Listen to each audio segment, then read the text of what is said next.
नमस्कार, India voice देख रहे हैं आप। आपके साथ मैं हूं स्वीटी दीक्षित। बुलेटिन की शुरुआत करेंगे हम जानकारी के साथ। बता दें कि लखनऊ में भारी बारिश से जल भराव हो गया है, जिसका जायजा मंडलायुक्त रोशन जौकब ने ले रही है।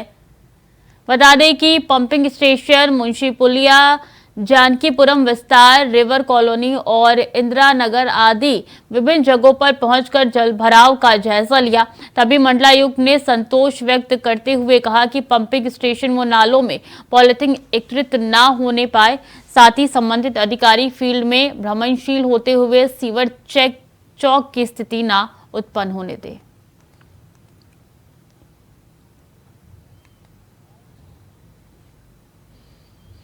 लखनऊ में भारी बारिश के चलते तमाम स्कूल, कॉलेज और शैक्षणिक संस्थानों को बंद कर दिया गया है। वहीं मौसम विभाग ने जारी की बिजली कड़कने के साथ साथ भारी चेतावनी। बता दें कि लगातार बारिश के चलते राजधानी का जनजीवन पूरी तरीके से अस्त व्यस्त हो चुका है। मूसलाधार बारिश के चलते शहर के निचले इलाकों में पानी भर गया, साथ ही बिजली व्यवस्था भी बुरी तरीके से प्रभावित हो चुकी है।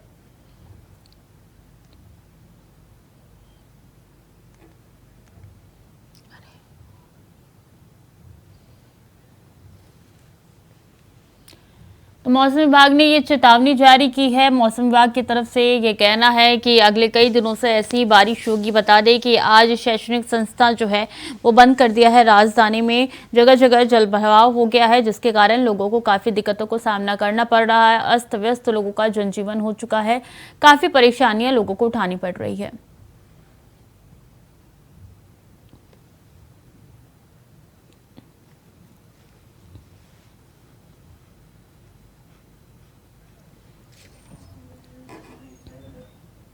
लखनऊ में मौसम विभाग ने जारी की चेतावनी। भीषण बिजली कड़कने और भारी बारिश की चेतावनी दी है। कहा है कि कोई अनावश्यक बाहर खुले में ना घूमे और कहा असुरक्षित भवनों और पेड़ों के संपर्क में आने से बचे। साथ ही जनपद वासियों को अपने घरों में रहने की भी सलाह दी गई है।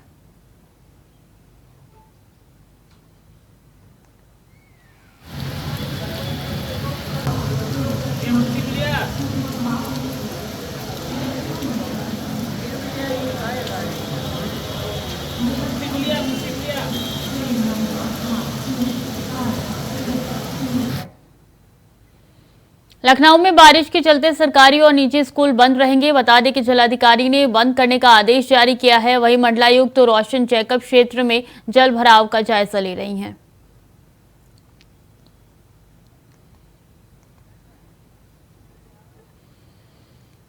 लखनऊ में देर रात से हो रही भारी बारिश के चलते नगर निगम के सभी डावों की पोल खुल गई है। बता दें कि जल भराव से लोगों को काफी परेशानियां हो रही हैं। वहीं कई जगह पर स्कूल के लिए बच्चों को जल भराव से गुजरना पड़ रहा है। बच्चों को सड़क के किनारे डिवाइडर पर चढ़कर जाना पड़ रहा है, जिससे हादसा होने का खतरा है। बता दें कि मौसम विभाग ने पहले ही अलर्ट जारी कर दिया है, उसके बावजूद भी नगर निगम से लापरवाही हो रही है।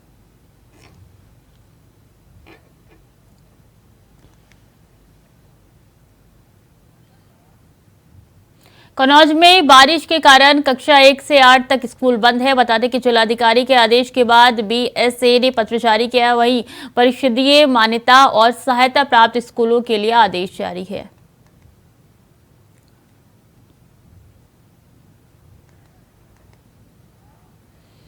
दिल्ली के नरेला इंडस्ट्रियल इलाके में एक फैक्ट्री में भयंकर आग लग गई है। बता दें कि सुबह 6:10 पर दमकल विभाग को आग लगने की जानकारी मिली। सूचना मिलते ही तुरंत मौके पर दर्जन भर दमकल की गाड़ियां पहुंची। दमकल विभाग के मुताबिक बताया जा रहा है कि प्लास्टिक दाने की फैक्ट्री में आग लगी है। वहीं शुरुआती जांच में किसी के हताहत होने की कोई जानकारी नहीं है।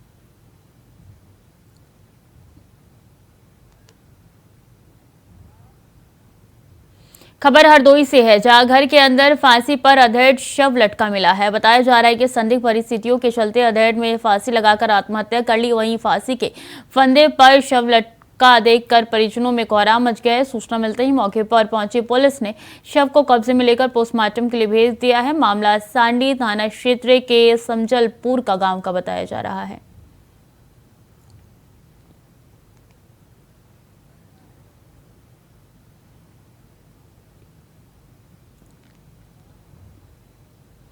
भारी सुरक्षा के बीच आंध्र प्रदेश के पूर्व सीएम एन चंद्रबाबू नायडू को राजमुंद्री सेंट्रल जेल ले जाया गया है।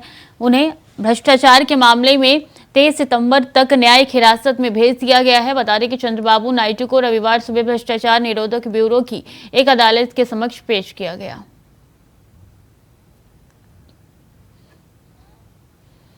जम्मू कश्मीर में एक बार फिर से बड़ी आतंकी साजिश को नाकाम किया गया है। श्रीनगर बारामूला राष्ट्रीय राजमार्ग पर हंजीवेरा पट्टन में संदिग्ध वस्तु आईडी बरामद की गई है। इसकी सूचना मिलते ही सुरक्षा बलों ने श्रीनगर बारामूला राष्ट्रीय राजमार्ग को बंद कर दिया है। जांच के बाद संदिग्ध आईडी को निष्क्रिय कर दिया गया है।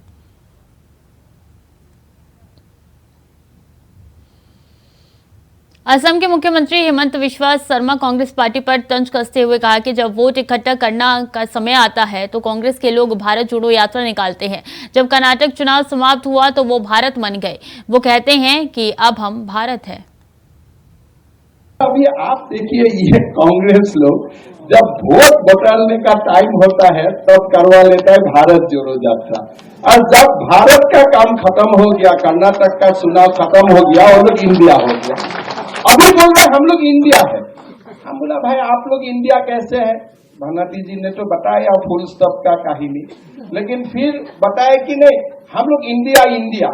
हम बोला आप लोग डुप्लीकेट का तो सरदार है।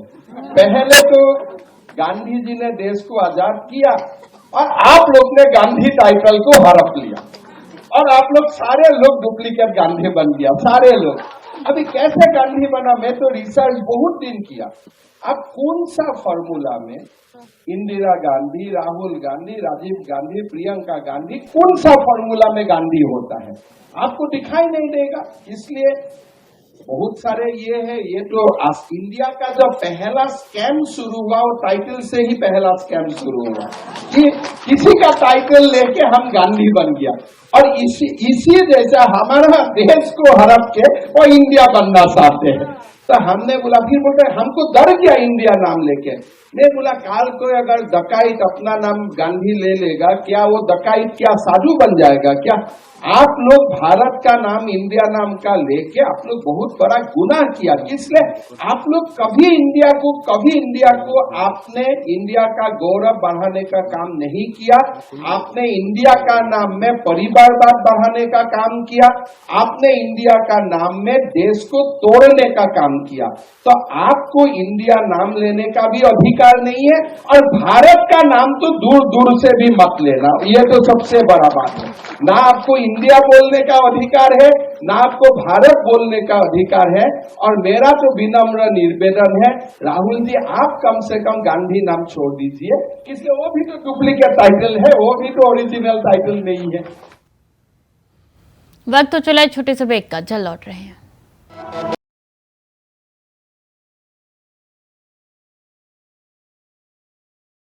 ब्रेक के बाद एक बार फिर से स्वागत है आपका। खबरों में आगे बढ़ेंगे। मध्य प्रदेश के छतरपुर पहुंचे सपा नेता स्वामी प्रसाद मौर्य ने बीजेपी सरकार पर निशाना साधते हुए कहा है कि हिंदू राष्ट्र की मांग करने वाले लोगों को अचानक भारत से प्रेम कैसे? ये भारत, इंडिया और भारतीय संविधान के दुश्मन है, और भारतीय संविधान के निर्माता डॉक्टर बाबा साहेब अम्बेडकर के भी दुश्मन है।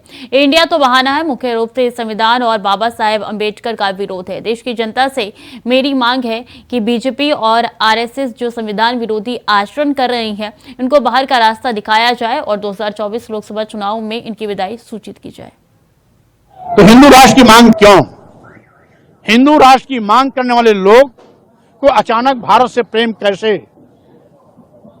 इसलिए ये भारत के भी दुश्मन है, इंडिया के भी दुश्मन है, भारतीय संविधान के भी दुश्मन है, और भारतीय संविधान निर्माता बाबा साहब डॉक्टर अंबेडकर के भी दुश्मन है। इसीलिए इंडिया तो बहाना है, मुख्य रूप से ये संविधान का विरोध है और बाबा साहब डॉक्टर अंबेडकर का विरोध है। जिसको इस देश के लोगों से मेरी मांग है कि भारतीय जनता पार्टी और आरएसएस जो संविधान विरोधी आचरण कर रहे हैं, इनको बाहर का रास्ता दिखाया जाए और 2024 लोकसभा चुनाव में इनकी विदाई सुनिश्चित की जाए।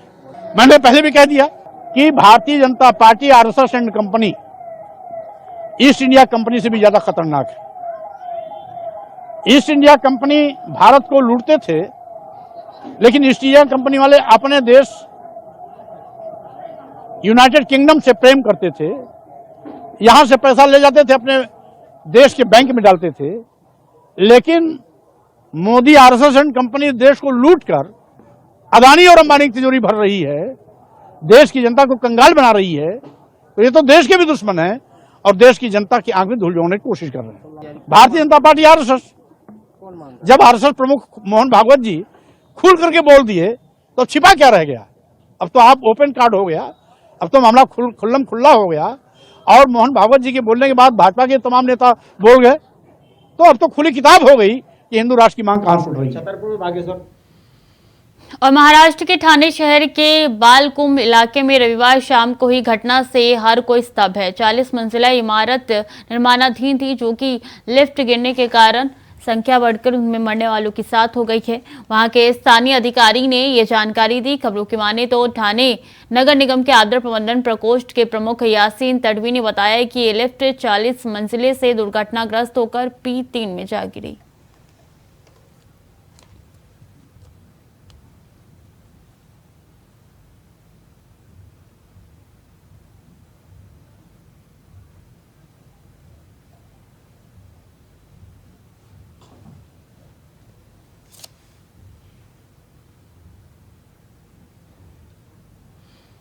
और रायबरेली में अभियोजन शाखा में तैनात सिपाही लापता हो गया। बता दें कि दीपांशु कुमार की पत्नी की तहरीर पर गुमशुदगी दर्ज हुई है। वहीं तहरीर पर दर्ज करके पुलिस टीम सिपाही खोजबीन कर रही है। बताया जा रहा है कि घरेलू विवाद में सिपाही घर से बाहर चला गया। मामला शहर कोतवाली क्षेत्र का है।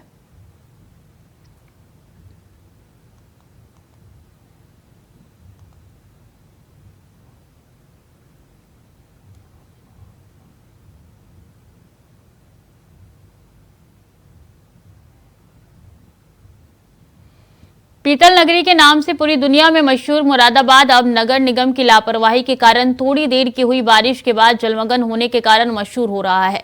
रविवार सुबह से रुक रुक कर बारिश हो रही है। दोपहर तक होते होते पूरे शहर जलमग्न हो गया। नालों की तली झाड़ सफाई करने का दावा करने वाले नगर निगम के दावों की पोल इस बारिश ने खोल के रख दी है। शहर को बीचों बीच रेलवे स्टेशन की रेलवे ट्रैक भी नालों की सफाई न होने के कारण भरे पानी की जद में आ गई है। अब रेलवे स्टेशन के प्लेटफॉर्म के पास बने ट्रैक पर पानी आ जाने से रेल यातायात पर भी असर पड़ा है।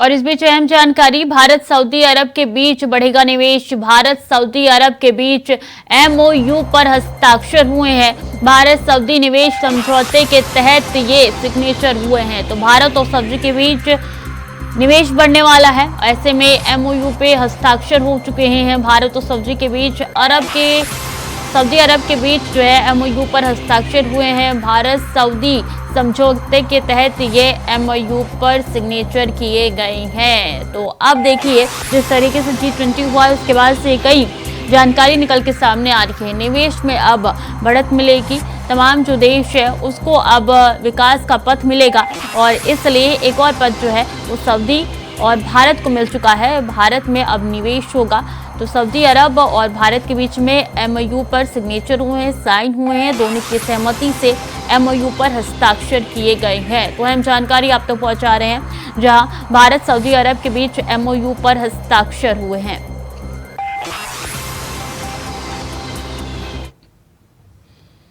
और महाराष्ट्र के सतारा में दो समुदायों के बीच में पथराव हुए हैं। पथराव में एक शख्स के घायल होने की खबर है। सतारा में तनाव, पथराव, आगजनी की घटना हो रही है।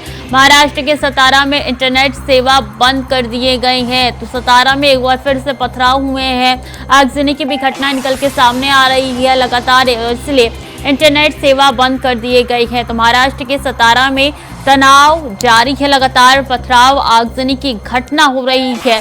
यहाँ पे बता दें कि इंटरनेट सेवाएं बंद कर दी गई है। तो महाराष्ट्र के सतारा में इंटरनेट सेवाएं बंद कर दी गई है। महाराष्ट्र के सतारा में दो समुदाय के बीच में पथराव हुए हैं, आगजनी भी हो रही है, तनाव काफी यहाँ पे बढ़ता हुआ नजर आ रहा है, जिसके कारण इंटरनेट सेवाएं भी बंद कर दी गई है ताकि किसी तरीके की अफवाह न फैलाई जाए। तो महाराष्ट्र के सतारा से खबर आप तक पहुंचा रही हैं, जहां इंटरनेट सेवाएं बंद कर दी गई हैं क्योंकि लगातार यहाँ पे पथराव हो रहे हैं दो समुदाय के बीच में और आगजनी भी हो रही है।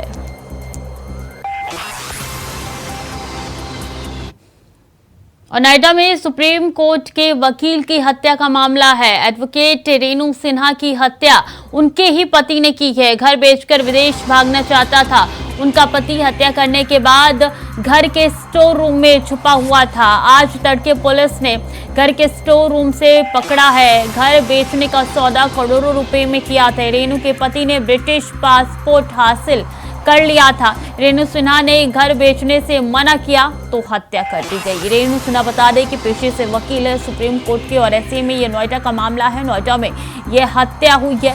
बता दें कि उन्हीं के पति ने हत्या की। हत्या करने के बाद स्टोर रूम में वो छुप गया था। ब्रिटिश का पासपोर्ट उन्होंने अपने नाम कर लिया था और ऐसे में विदेश भागने की फिराक में था, विदेश रहने की फिराक में था, जिसके कारण घर को बेचना चाहता था। करोड़ों की डील हुई थी और रेणु ने जब घर बेचने से मना कर दिया तो उसको मौत के घाट उतार दिया गया। हत्या के बाद जो है लाश ठिकाने लगाना चाहता था रेणु का पति। पुलिस के आने से पहले काफी सबूत मिटा चुका था। रेणु सिन्हा के पति के खिलाफ पुलिस को बहुत सबूत मिले हैं। नोएडा पुलिस ने रेणु के पति को गिरफ्तार किया। नोएडा के सेक्टर 30 में रहती थी रेणु सिन्हा।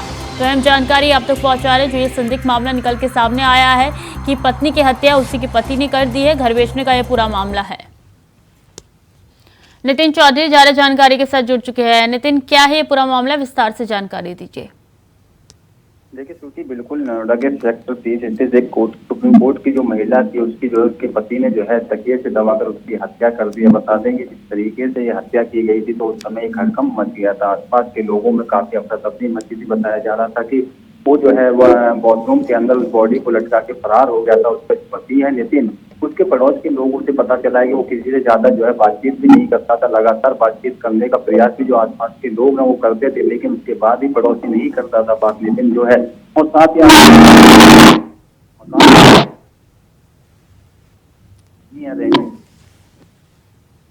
साफ तौर पर उस मकान को बेचने से मना कर दिया था, लेकिन उसके बाद लगातार उन दोनों की आपस में जो है लड़ाई झगड़ा होने का मामला सामने आता रहता था। लेकिन पुलिस से कई बार भी शिकायत की गई थी, लेकिन पुलिस ने इस मामले की जब जांच शुरू की गई थी तो उसके पति पे ये आरोप लगाया गया। जो उसके रेणु के भाई हैं उन्होंने साफ तौर पे यही आरोप लगाया कि आखिरकार इस तरीके से जब वो तो मामले का खुलासा कैसे हुआ नितिन, ये पूरा मामला उजागर कैसे हुआ?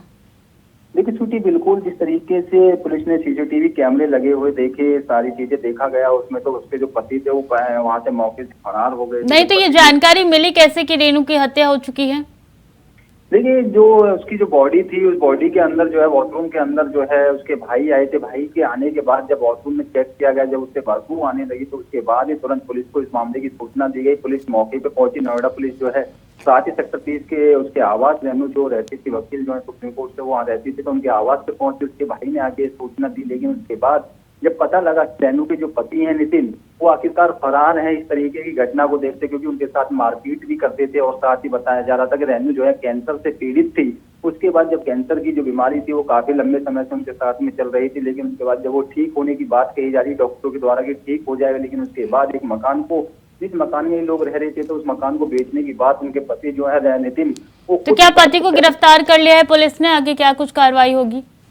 देखिए स्वीटी, बिल्कुल अभी पुलिस ने जो है पूरे मामले की जांच पड़ताल कर रही है। उसके पति से भी बातचीत कर रही है। रेणु के जो पति हैं उनसे बातचीत कर रही है कि आखिरकार किस तरीके से हत्या की गई है, क्योंकि बताया जा रहा है कि जो तकिए से गला घोट के उसकी हत्या की गई है। लेकिन उसके बाद भी लगातार उनके जो परिवार वाले थे लगातार इस बात को कह रहे थे कि आखिरकार उनके जो रेणु के भाई हैं उन्होंने साफ तौर पर आरोप जो लगाया, अपने ही जीजा के ऊपर आरोप लगाया और कहा कि ये जो हत्या की है इन्होंने की, क्योंकि वो बता रहे थे कि इस तरीके से उनके साथ में मारपीट भी लगातार करते रहते थे। मारपीट करने के बाद इन्होंने काफी बार पुलिस को इसकी सूचना दी थी, लेकिन पुलिस मौके पे जब पहुंचती थी तो वो मौके से फरार हो जाता। लेकिन जब कल सीसीटीवी कैमरों में इसकी जांच पड़ताल कराई गई तो आखिरकार उनके जो पति नितिन है वो घर से फरार थे। उस समय जब ये हत्या हुई थी तो हत्या होने के बाद तुरंत पुलिस एक्शन में आने के बाद पुलिस ने जो है 24 घंटे के अंदर इस मामले की जांच ठीक है पड़ताल नितिन, और नजर बनाए उसके रखिए बाद आप, पल पल की अपडेट आपसे लेते रहेंगे। तब तक के लिए बहुत बहुत शुक्रिया।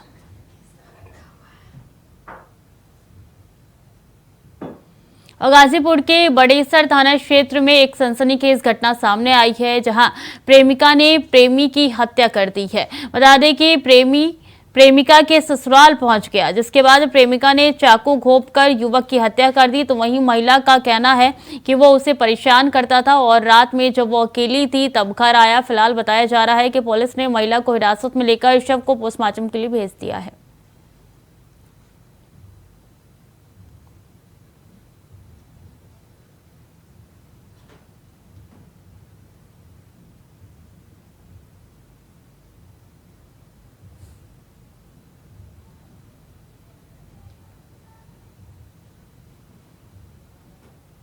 और बिजनौर के अफजलगढ़ थाना क्षेत्र में मामूली रास्ते के विवाद को लेकर एक महिला की चाकू से वार करके हत्या कर दी गई, जिसके बाद इलाके में हड़कंप मच गया है। बता दें कि सूचना पर पहुंची पुलिस ने शव को कब्जे में लेकर पोस्टमार्टम के लिए भेज दिया है। मामले की जांच पड़ताल में जुट चुकी है।